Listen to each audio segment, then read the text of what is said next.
We listen to an album. Each song, we hear the instruments, the vocals, the synthesized stuff, all that. But if you listen very closely, you might be able to spot the quiet hand of the sound and mixing engineer, the person who puts it all together. For many well-known albums, that person has been Mick Guzauski. He's won Grammys for his work, and Sunday he'll be part of the Rochester Music Hall of Fame induction ceremony. A guy who grew up in the area and got his first taste of the business in his makeshift studio at his parents' place, working with the likes of Steve Gadd, Tony Levin, Chuck Mangione. I'm going to let him take it from here. I knew they were great musicians. I knew that, Steve and Tony, incredible. I mean, they were, they actually were even down in my basement, my parents' basement a couple times. I think one was, I think it was a jingle, and then they were down, I think this was probably late 60s, maybe 1970. Yeah.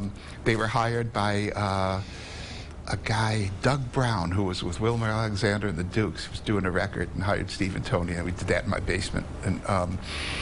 And then of course Chuck is a writer and arranger, incredible, you know. So, and I mean that was very inspiring to work with really good people early on. Used to record a band called the Infirmary down there. That was Lou Graham's early band, like way before Foreigner. When you are recording in a studio and you are hearing an artist do something special, do you know it in the moment? Do you know that magic is happening while it's happening? Sometimes.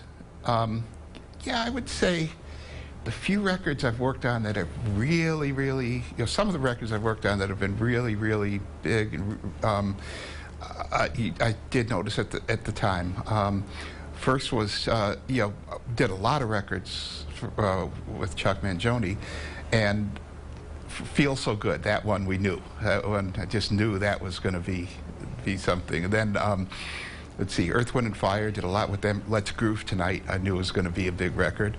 And the Daft Punk album, I knew was going to be a big record. But there are a lot in the middle. Oh yeah, and also Dionne Warwick, That's What Friends Are For. But how could that not be a big record with her and Elton John and Stevie Wonder and Gladys Knight and all the people that were on that? I'm going to ask you to not be humble for a minute here. What sets your work above others that has continued to attract the attention of top-notch artists? That I really don't know. I mean, I think I'm probably good at faking it. No, actually, a lot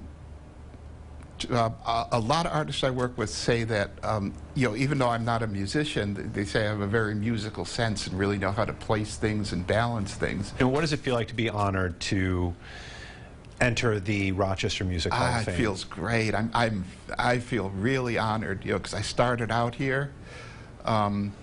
I like it here. I probably would have stayed here if I did, you know, if there was a, you know, if there was a way to have a career in this here. An incredible talent. Tickets, by the way, still available for the Rochester Music Hall of Fame induction ceremony this Sunday. I have been to them. They are wonderful. You can watch the whole interview with Mick over at rochesterfirst.com.